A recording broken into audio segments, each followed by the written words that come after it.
नमस्कार दोस्तों, हमारे YouTube चैनल में आपका बहुत बहुत स्वागत है। दोस्तों, आज की इस वीडियो में हम बात करेंगे बैंक जॉब के बारे में। एक्चुअली ये बैंक जॉब में ऑन रोल और ऑफ रोल जॉब क्या होता है, इसके बारे में हम बात करेंगे। बहुत सारे दोस्तों ने इसके बारे में कमेंट करके पूछा था कि सर क्या ऑन रोल और ऑफ रोल जॉब में क्या बेनिफिट है, क्या किस में जाने पर सबसे ज़्यादा बेनिफिट होगा, किसी में तो या ऑन रोल करने पर कोई नुकसान तो नहीं होगा या ऑफ रोल करने पर कोई नुकसान तो नहीं होगा। तो बहुत सारे लोगों ने यही क्वेश्चन कहा था। तो चलिए दोस्तों, इसके बारे में आपको थोड़ा डिटेल में आपको जानकारी दे देते ताकि इसके बारे में पूरा क्लियरिफिकेशन आपको हो जाए। तो दोस्तों, आगे बढ़ने से पहले आपसे निवेदन करता हूँ कि यदि आप हमारे चैनल को अभी तक सब्सक्राइब नहीं किया है तो सब्सक्राइब कर लीजिए और साथ ही साथ दोस्तों यहाँ पे बेल आइकन भी दबाइए ताकि आने वाले हर जॉब की नोटिफिकेशन सबसे पहले आपको पहुँचे। दोस्तों, हमारे यूट्यूब चैनल में आपको जो है government job, private job related, bank job, specially bank job related आपको बहुत सारे वीडियो आपको मिल जाएगा। साथ साथ जैसे कि इतने बड़े फेक कंपनी है, ठीक है, ठगी करते हैं, उनके बारे में भी बहुत सारे वीडियो मैं बनाया है, आप जाके वहाँ पे देख सकते हैं। तो चलिए दोस्तों, इस वीडियो में आपको थोड़ा आगे बढ़ाते हैं।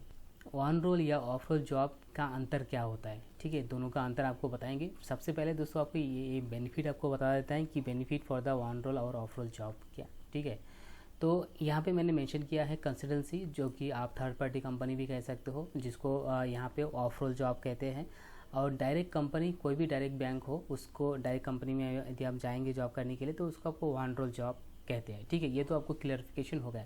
कंसल्टेंसी में दोस्तों यहाँ पे क्या होता है आपको मैं बता दूँ। कंसल्टेंसी ये थ्रू भी बहुत सारे कंपनी हायरिंग करता है।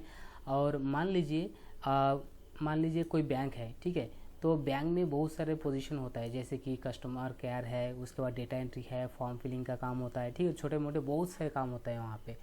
तो ये जो है बैंक जो है इनका खुद का, अगर बैंक में ही अगर किसी को हायरिंग करके अगर उनको जॉब देंगे तो दोस्तों उसमें आपको सैलरी बहुत ज़्यादा देना होता है, क्योंकि ऑन रोल जॉब में कंपनी की पॉलिसी के हिसाब से उनको एक सैलरी का एक सेक्शन होता है, ठीक ना, उस सेक्शन के हिसाब से जो है आपको उनको सैलरी देना होता है। और मान लीजिए यहाँ पे जो है मिनिमम अगर कोई भी कस्टमर केयर है या डाटा एंट्री है या अगर बिजनेस डेवलपमेंट एग्जीक्यूटिव जो भी है, ठीक है, उनको मान लीजिए यहाँ पे 20,000 का कुछ सैलरी आपको प्रोवाइड कर रहा है।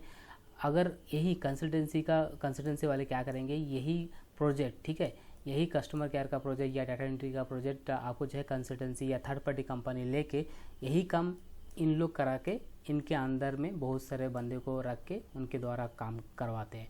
तो आगे बढ़ेंगे और इसके बारे में देखेंगे कि क्या है बाकी का डिटेल। तो सबसे पहले बात करते हैं सैलरी बेनिफिट की, ठीक है। यदि आप थर्ड पार्टी के द्वारा कोई भी बैंक का जॉब करते हो, ठीक है, थर्ड पार्टी किसी भी कंपनी के द्वारा अगर किसी भी बैंक का प्रोडक्ट में काम करते हो, मान लीजिए वहाँ पे इंश्योरेंस का काम हो या आप किसी भी बैंक का कस्टमर केयर का हो या डाटा एंट्री का काम हो, ठीक है, अगर कोई थर्ड पार्टी कंपनी के द्वारा यदि आप काम करते हैं तो मान लीजिए ऑन एन एवरेज आपको, फॉर एग्जाम्पल के, यदि आपको 15,000 मिलता है, ठीक है, अगर कोई कंसल्टेंसी थर्ड पार्टी के द्वारा अगर कोई बैंक के रिलेटेड में आप काम कर रहे हैं तो मान लीजिए आपका सैलरी जो है 15,000 मिलता है। अगर यही काम अगर डायरेक्ट किसी बैंक में अगर करेंगे आप तो यहाँ पे दोस्तों आपको 20,000 का सैलरी आपको मिलता है। यही बेनिफिट है दोस्तों आपको ऑन रोल जॉब में। नेक्स्ट बात करते हैं दोस्तों यहाँ पे कंपनी का पॉलिसी। देखिए, हर एक कंपनी में हर एक अलग अलग पॉलिसी होता है, पॉलिसी के हिसाब से आपको काम करना होता है, ठीक है। तो इसमें अगर कंसल्टेंसी कहे या थर्ड पार्टी काम कहे, इसमें आपको कंसल्टेंसी का एक जॉब पॉलिसी होता है, उस पॉलिसी के हिसाब से आपको काम करना पड़ेगा। इसमें आपको सर्टेन लिमिट तक ही आपको दिया जाता है। लेकिन अगर वही किसी भी बैंक कंपनी में बैंक में अगर काम करोगे डायरेक्ट कंपनी में, ठीक है, तो वहाँ पे कुछ अलग सा पॉलिसी होता है, उस पॉलिसी के मुताबिक जो है आपको काम करना पड़ेगा, ठीक है। अगर मान लीजिए अगर ये जो कंपनी है, बैंक अगर कोई थर्ड पार्टी को अगर कोई जॉब देता है, ठीक है, अगर प्रोजेक्ट ले लिया है कंसल्टेंसी लेने के बाद दोस्तों इस कंसल्टेंसी के पास भी जो है एक अलग सा पॉलिसी है, उसी पॉलिसी के हिसाब से जो है आपको काम करना पड़ेगा। और ये बैंक की पॉलिसी यहाँ पे लागू नहीं होता है, ठीक है। अगर बैंक में काम करते हैं तो बैंक का ही जो पॉलिसी है वो आपके ऊपर लागू हो जाएगा। नेक्स्ट बात करते हैं दोस्तों यहाँ पे जो है वर्क प्रेशर के बारे में।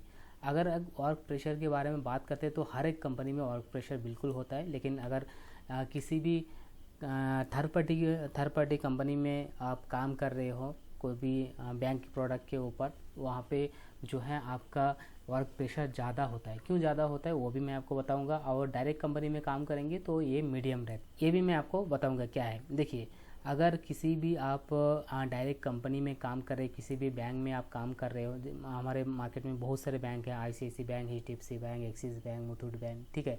अगर इसमें कंपनी में काम कर रहे हो तो यहाँ पे जितने भी वर्क प्रेशर है इसके रिलेटेड अगर थर्ड पार्टी के द्वारा यदि आप काम कर रहे हो, ठीक है, मान लीजिए यहाँ पे आप कॉल सेंटर में काम कर रहे हो, एक बैंक है। आजकल तो बहुत सारे लोग जो है थर्ड पार्टी के द्वारा कॉल करके पूछता है, सर हमारे कंपनी में ये बेनिफिट है, ले लीजिए, आप इंश्योरेंस करवा लीजिए, लोन ले लीजिए, ठीक है। तो वो जो है दोस्तों थर्ड पार्टी कोई भी कंपनी होता है वो ही काम करता है। अगर कोई कहता है कि सर मैं बिहाफ ऑफ ICICI बैंक से कॉल कर रहा हूँ, हमारे पास पर्सनल लोन बहुत सारे हैं, ये आप ले लीजिए, ठीक है ना, इस तरह कॉल आपको मिलता है। वही होता है दोस्तों ऑफ रोल जॉब में, जो कि कंसल्टेंसी या थर्ड पार्टी के द्वारा काम करते हैं। तो होता क्या है दोस्तों, इन लोग अगर मान लीजिए अगर पर्सनल लोन के हिसाब से अगर मैं बात करूँ, अगर डायरेक्ट कंपनी अगर एक महीने में अगर इनको जो है 100 लॉगिन चाहिए, ठीक है, अगर 100 लॉगिन चाहिए फॉर एग्जांपल, 100% आपको ये देने के लिए कोशिश करेंगे third party company. For example अगर ये 100 टारगेट अगर कंपनी को दे दिया है तो इन लोग क्या करेगा, जो कंसल्टेंसी क्या करेगा, जो कॉल सेंटर एग्जीक्यूटिव हैं इनको, जो इनका जो मैनेजर या TL है, इनको जो है 150 का टारगेट बताएगा, ठीक है। तो 150 का टारगेट जैसे ही बताएगा तो इनकी हिसाब से इसके अंडर में जितने भी कॉल सेंटर एग्जीक्यूटिव है इसके हिसाब से अलग अलग सभी को डिवाइड कर देंगे, ठीक है। तो इसी तरह से दोस्तों, क्योंकि हाई प्रेशर है यहाँ पे, प्रेशर आपको डायरेक्ट कंपनी के थ्रू आपको थर्ड पार्टी में करेंगे तो ऑब्वियसली यहाँ पे थोड़ा ज़्यादा होता है। दोस्तों अगला जॉब बात करेंगे, अगला जो पॉइंट है ये है लीव्स कितना मिलेगा। देखिए ज़्यादातर बैंक जितना मुझे पता है, ठीक है, उसके हिसाब से आपको जो कंसल्टेंसी है उसमें आपको लिमिटेड लीव्स मिलता है। यदि आप देखेंगे, कंसल्टेंसी भी कह सकते हो उसको या थर्ड पार्टी कंपनी भी कह सकते हो, ठीक है। तो इसमें देखिए लीव्स जो है आपको ओनली एक ही लीव मिलता है 6 दिन में, ठीक है। आपको एक हफ्ते में सिर्फ एक ही लीव आपको यहाँ पे मिल जाएगा। और यदि आप किसी भी डायरेक्ट कंपनी में काम करते हो, यानी डायरेक्ट बैंक में काम करते हो, तो यहाँ पे दोस्तों आपको 2 लीव्स मिलता है, ठीक है। 2 लीव्स मिलेगा, या नहीं तो 1.5 लीव्स आपको एक हफ्ते के अंदर मिलता है। ये एक बेनिफिट रहेगा यहाँ पे, वीकली ऑफ के तौर पे आपको एक अच्छा बेनिफिट रहेगा। दोस्तों अगला बात करते हैं दोस्तों यहाँ पे अलावेंसेस की। अलावेंसेस दोस्तों अलग, हर एक कंपनी में अलग अलग अलावेंसेस होता है। अगर यही कंसल्टेंसी में अगर देखा जाए, यदि आप मान लीजिए किसी भी बैंक का काम कर रहे हो किसी भी थर्ड पार्टी में, ठीक है, वहाँ पे लिमिटेड अलाउंसेस होता है। मान लीजिए पर्सनल लोन यदि आप सेलिंग कर रहे हैं तो एक पर्सनल लोन यदि आप सेल करते हैं तो उसके ऊपर फॉर एग्जांपल 2% अगर कमीशन देता है, तो कोई थर्ड पार्टी में आगे काम कर रहे हैं तो 2% का कमीशन मिलेगा आपको एक पर्सनल लोन सेल करने पर। फॉर एग्जांपल के लिए मैं आपको बता रहा हूँ। यही अगर किसी भी डायरेक्ट बैंक में अगर यही प्लान, यही पर्सनल लोन यदि आपको सेलेक्ट करते हो तो इनमें से कम मान लीजिए इसमें अगर 2% है तो इसमें आपको कम से कम 3% से लेकर का 5% का जो है आपको एक्स्ट्रा बेनिफिट मिलता है, ठीक है, एक्स्ट्रा आपको बेनिफिट मिलेगा। ये तो दोस्तों ये मैं इंसेंटिव बताया, लेकिन अलावेंसेस आपको ये इसके अंदर भी और भी है, जैसे कि HRA, DA, ठीक है, बहुत सारे आपको इसका अंदर आ जाएगा। वो जो है आपको थर्ड पार्टी कंसल्टेंसी में आपको सडन एक लिमिट तक होता है इसमें भी, लेकिन इसमें बहुत लिमिटेड है। लेकिन अगर यही अगर कंपनी में करेंगे तो इसमें इसका जो HRA या DA है, ठीक है, तो हाउस रेंट अलावेंसेस और डायरेक्ट कंपनी में आपको सबसे ज़्यादा मिलता है।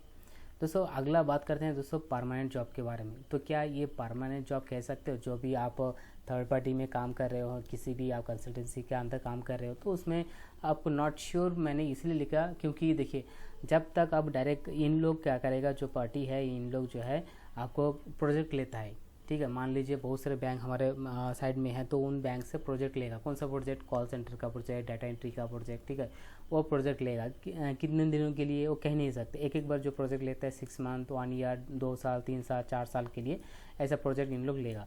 प्रोजेक्ट ख़त्म होने के बाद ये जो थर्ड पार्टी है ये आपको नेक्स्ट चेक करेगा या किसी और कंपनी के पास जाएगा, उनके पास से प्रोजेक्ट लेगा, तब जाके आपको फिर से यहाँ पे आपको काम मिलेगा।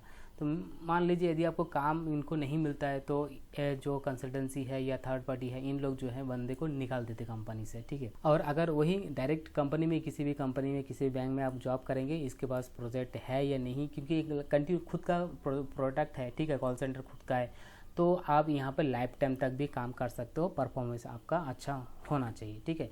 तो इसमें आपको कोई भी डरने की कोई बात नहीं है।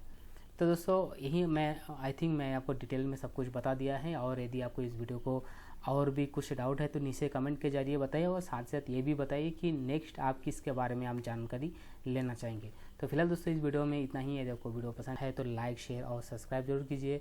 धन्यवाद।